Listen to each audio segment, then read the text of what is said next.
ఉన్న బంగారాన్ని విడిపించి ఆ రోజు ఆన్లైన్ రేటుకే మేము కొంటాం. Sharma gold company. నమస్కారం అండి, వెల్కమ్ టు సుమన్ టీవీ. నేను గీతాంజలి. అందరికీ దేవి శరన్నవరాత్రుల శుభాకాంక్షలు. అమ్మవారికి అనుగ్రహానికి అందరూ పాత్రలు అవుతున్నారు కదా. నవరాత్రులు చాలా చక్కగా చేసుకుంటున్నారని తెలుసు. ప్రత్యేకంగా ఇక 9వ రోజుకు వచ్చేసాము. ఈ 8 రోజుల పాటు చేసుకునేది ఒక ఎత్తు అయితే 9వ రోజున ఇంకా చాలా చక్కగా చేసుకోవాలని అందరూ భావిస్తూ ఉంటారు. ఇందులో భాగంగా 9వ రోజున అమ్మవారు ఏ అవతారంలో కనిపిస్తారు, ప్రత్యేకించి అవతార విశిష్టత, అలాగే అలంకారాల్లో ఏ విధంగా అమ్మవారిని మనం కొలుచుకోవాలి, అలాగే మనం సమర్పించవలసిన నైవేద్యం, ఈ అవతారం ద్వారా అమ్మవారు మనకి ఏం చెప్పదలుచుకున్నారు, ఏం నేర్పిస్తున్నారు, ఈ వివరాలు తెలుసుకుందాం. వివరించేందుకు ప్రస్తుతం మనతో పాటు ఉన్నారు శ్రీ విద్యా ఉపాసకురాలు, లలితా పరివార్ ఫౌండర్, అలాగే ఎంతో మందికి లలిత ఎలా పఠించాలి, పారాయణం ఎలా చేయాలని నేర్పుతూ ఉన్నారు ఆవిడ. ప్రత్యేకంగా ఒక ఆధ్యాత్మికవేత్తగా కూడా చాలా మందికి పరిచయం, వారే అరుణా పేరి గారు. వారితో మాట్లాడి మరిన్ని విషయాలు తెలుసుకుందాం. అమ్మ నమస్కారం. నమస్తే అమ్మ. శ్రీమాత్రే నమః. శ్రీమాత్రే నమః. అమ్మ 9 రోజులు, 9వ రోజుకు వచ్చేసాము నవరాత్రుల్లో. 9వ రోజున అమ్మవారు ఏ అవతారంలో కనిపిస్తారు, అవతార విశిష్టత తెలియచేయండి ముందుగా. తప్పకుండానమ్మా. యా దేవీం సర్వభూతేషు శాంతి రూపేణ సంస్థిత నమస్తస్యై నమస్తస్యై నమస్తస్యై నమో నమః. అమ్మ, ఈ 9వ రోజుని మహానవమి అంటాం మనం. ఈ మహానవమి రోజుని మనము అమ్మవారిని సిద్ధిదాత్రి ఈ 9వ రోజున అమ్మవారిని సిద్ధిదాత్రి అంటాము. ఈ సిద్ధిదాత్రి అని ఎందుకు అంటామంటే, అమ్మవారు తన అన్ని ఒక్కొక్క రోజు అన్నీ చేసుకుంటూ వచ్చి ఆఖరిని అమ్మవారిలో ఉన్న సిద్ధులన్నీ కూడా చూపిస్తుంది. ఆవిడలో ఎన్ని రకాల సిద్ధులు ఉన్నాయి, అన్ని సిద్ధులు కూడా ఆవిడ లోపల ఇమిడి ఉన్నాయి. అణిమా సిద్ధే, లగిమా సిద్ధే, మహిమా సిద్ధే, ఈశిత్వ సిద్ధే, వశిత్వ సిద్ధే, ప్రాకామ్య సిద్ధే, భుక్తి సిద్ధే, ఇచ్ఛా సిద్ధే, ప్రాప్తి సిద్ధే, సర్వకామ సిద్ధే. ఇది మనకి ఖడ్గమాల, మీరు విన్నారా? దేవి ఖడ్గమాల. దేవి ఖడ్గమాలలో మనకి సిద్ధుల గురించి చాలా బాగా చెప్తారు. ఇవన్నీ శక్తులు అన్నమాట. ఈ సిద్ధులంతా కూడా ఒక్కొక్క శక్తి స్వరూపాలు. అమ్మవారి శక్తులన్నీ కూడా ఈ సిద్ధిదాత్రులు. మనకి భుక్తి సిద్ధే, ఇచ్ఛా సిద్ధే, కోరికలను తీర్చే సిద్ధి. భుక్తి అంటే చక్కటి మనకి భుక్తిని ఇచ్చే సిద్ధి. అలాగే సర్వకామ సిద్ధే, మనకి ఏ కోరికలు ఉన్నాయో అన్ని కోరికలు ఇచ్చే సిద్ధి పొందుతుంది అన్నమాట అమ్మవారు. ఎవరైతే అమ్మవారిని భక్తితో శ్రద్ధతో ఉపాసన చేస్తారో, ఆవిడని పూజలు చేస్తారో ఈ 9 రోజుల్లోనూ కూడా ఆ భక్తులు కూడా సిద్ధి ప్రసాదిస్తుంది. ఆవిడ తప్పకుండా సిద్ధి, వాళ్ళకి ఏది కావాలో వాళ్ళకి ఆ సిద్ధులు ఆవిడ ప్రసాదిస్తుంది అనమాట. అలాంటి ఈ సిద్ధిదాత్రి చాలా పవర్ఫుల్ అమ్మ. మనకి లలితా సహస్రంలో సిద్ధేశ్వరి, సిద్ధ విద్య, సిద్ధమాత, యశస్వని అని చెప్తారు. అమ్మవారు సిద్ధిదాత్రి, సిద్ధులు పొందిన ఆవిడలో ఎన్ని సిద్ధులు ఉన్నాయో అన్ని సిద్ధులు ఉన్నాయి. సిద్ధేశ్వరి, సిద్ధులకి ఈశ్వరి. ఇక్కడ మీకు ఒక విషయం చెప్పాలి. మనకి అమ్మవారి యొక్క ఆ సింహాసనం తలుచుకుంటే పంచబ్రహ్మాసన స్థిత. అమ్మ పంచబ్రహ్మతో కూడి సింహాసనం మీద కూర్చుంది. ఎవరెవరిట పంచబ్రహ్మలు? బ్రహ్మ, విష్ణు, రుద్రుడు, శివుడు, సదాశివుడు. వీళ్ళందరూను, వాళ్ళందరూ ఉంటారు. అమ్మవారు అక్కడ మంచం మీద కూర్చుని ఉంటుంది. వీళ్ళందరూ కూడా అమ్మవారి యొక్క శక్తి కావాలని, సిద్ధి కావాలని అమ్మవారిని ఎప్పుడూ ప్రార్థిస్తూ ఉంటారు. అందుకే పక్కన ఉంటారు. అమ్మవారి యొక్క శక్తి లేకపోతే, ఇవ్వకపోతే బ్రహ్మగారు తన సృష్టి చేయలేరు, విష్ణుమూర్తి పాలన చేయలేరు, రుద్రుడు లయం చేయలేడు. అలాగే అనుగ్రహము, తర్వాత మనకి తిరోధానము, ఈ 5ంటికి అనమాట. దాని వెనకాల వివరణ చాలా ఉంటుంది. మనం అంత ఇప్పుడు టైం లేదు మన దగ్గర, అంత వివరణ తెలుసుకోవద్దు. ఈ పంచబ్రహ్మలు, దేవతలు, దేవుళ్ళు అందరూ కూడా అమ్మవారి దగ్గర ఆ శక్తిని పొందాలని తహతలాడుతూ ఉంటారు. ఎప్పుడు అమ్మవారి దగ్గర కూర్చుని కొలుస్తూ ఉంటారు. ఈ సిద్ధులు కూడా అమ్మవారు వాళ్ళందరికీ ఆ సిద్ధులు ప్రదానం చేస్తూ ఉంటుంది, ఇస్తూ ఉంటుంది. అందుకే అందుకే ఆవిడ సిద్ధిదాత్రి అన్నారు.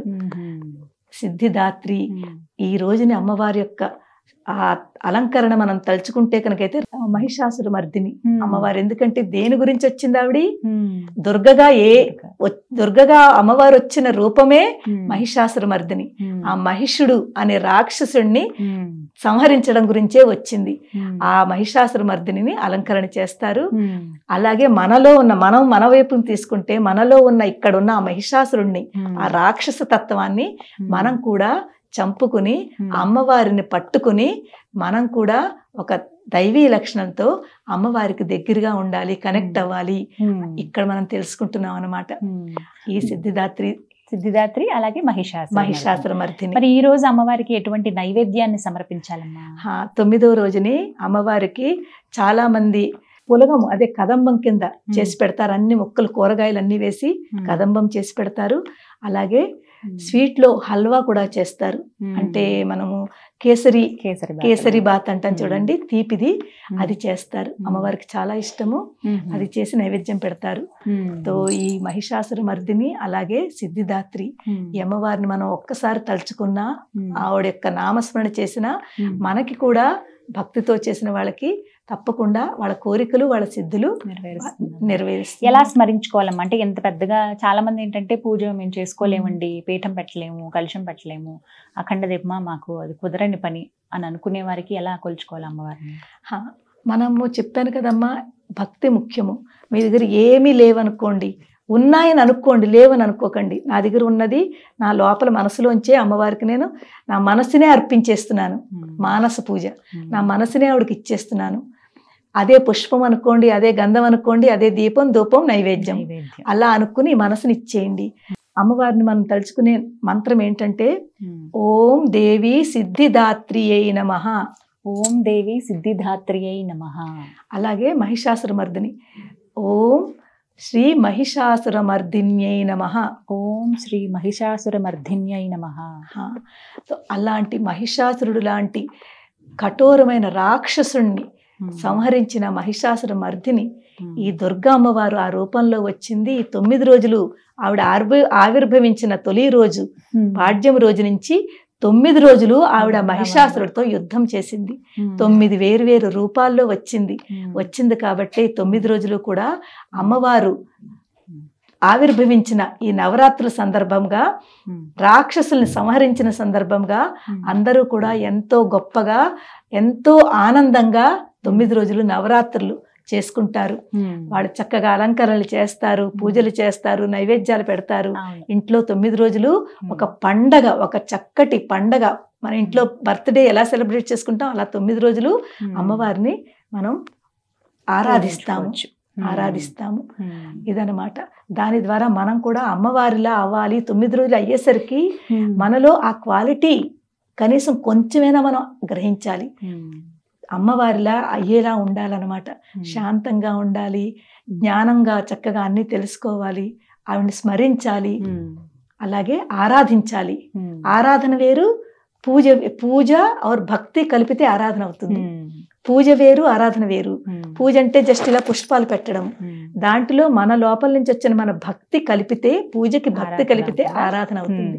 అలా ఆరాధించుకుంటే అమ్మవారు తప్పకుండా చాలా చక్కగా మన యొక్క కోరికలు తీరుస్తుంది. అలాగే అమ్మవారు మనకు ఏది కావాలో అది ఇస్తుంది. అడగకుండానే ఇచ్చే అమ్మవారు అన్నమాట. కోరికలు మనం కోరకుండానే అమ్మవారు మన కోరికల్ని తీరుస్తుంది. అందరూ ఆరోగ్యాలతో, ఐశ్వర్యాలతో ఆనందంగా చక్కగా ఉండాలి అంటే ఈ 9 రోజులు కూడా మీరు భక్తితో ఒక పుష్పం పెట్టండి చాలు. పెట్టి అమ్మవారిని పూజించుకోండి, నామస్మరణ చేసుకోండి. ఏ స్తోత్రం వీలుంటే ఆ స్తోత్రం చెయ్యండి. లలితా సహస్రం వస్తే లలితా సహస్రం చదవండి. అది మీ ఓపికను బట్టి మీరు ఎంత చేస్తే, ఎంత చేయగలిగితే అంత చెయ్యండి. అంతేనమ్మా, దీనికి ఎక్కడా రిస్ట్రిక్షన్స్ లేవు. ఇలా 9 రోజులు భక్తితో చెయ్యండి. ఎంత ఆనందంగా ఉంటారో అందరూ కూడాను అమ్మవారిని పూజిస్తూ. చాలా చక్కగా చెప్పారమ్మా. 9 రోజుల పాటు 9వ రోజునైతే ఇంకా విశేషం. ఇంకా ఇక్కడితో నవరాత్రులు ముగిసి దసరా, ఇంకా విజయదశమి వచ్చినట్టే. చాలా చక్కగా వివరించారు. ధన్యవాదాలమ్మా. విన్నారు కదా, నవరాత్రుల పాటు అమ్మవారిని ఏ విధంగా పూజించుకోవాలో ఒక్కొక్క వీడియో ద్వారా మీకు అందించడం జరిగిందండి. ఇప్పటి వరకు మీరు చూసింది 9వ రోజు పూజ. మిగతా 8 రోజులు ఏ విధంగా పూజించుకోవాలనేది వివిధ వీడియోస్ ఉన్నాయి. అవి కూడా మీరు చూసి అదే విధంగా పూజను ఆచరిస్తారని కోరుకుంటున్నాను. అందరికీ నవరాత్రులు, దేవీ శరన్నవరాత్రుల శుభాకాంక్షలు, అలాగే విజయదశమి శుభాకాంక్షలు. నమస్కారం. నమస్కారం అమ్మా. మీ సుమన్ టీవీ వాళ్ళందరికీ కూడా ఆశీర్వచనములు, అలాగే ధన్యవాదములు. ఇంత చక్కగా మీరు ఇంత బాగా అరేంజ్ చేసి మీకు ఆ ఆలోచన అమ్మవారు కల్పించింది. నవరాత్రుల్లో అమ్మవారి యొక్క విశిష్టత, అమ్మవారి యొక్క విశేషము, ఎలా పూజలు చేస్తారు ఏంటి అన్నది మీకు తెలుసుకోవాలనే ఆ కోరిక మీలో అమ్మవారు పుట్టించి ఇలాగ అమ్మవారు మీ ద్వారా ఈ స్టూడియోలో మన ద్వారా చేయిస్తుంది. సంతోషం అమ్మా, మీ ద్వారా చాలా విషయాలు తెలుసుకున్నా. నమస్తే. చాలా బాగుందమ్మా. చక్కగా ఇలాగే మీరు నవ్వుతూ ఉండండి. గీతాంజలి ఆ పేరులోనే ఎంతో గొప్ప విశిష్టత ఉంది. మీ పేరులోనే గొప్ప మంచి పేరు మీది. ఆ గీతాంజలి పేరు తగ్గట్టుగానే మీరు నవ్వుతూ ఇలాగే కళకళలాడుతూ మీ స్టూడియోలో ఉన్న వాళ్ళందరూ కూడా ఆనందంగా ఉండాలి, ఆరోగ్యంగా ఉండాలని మనస్ఫూర్తిగా అమ్మవారిని కోరుకుంటున్నాను. మీ ఆశీర్వాదం. ధన్యవాదాలు.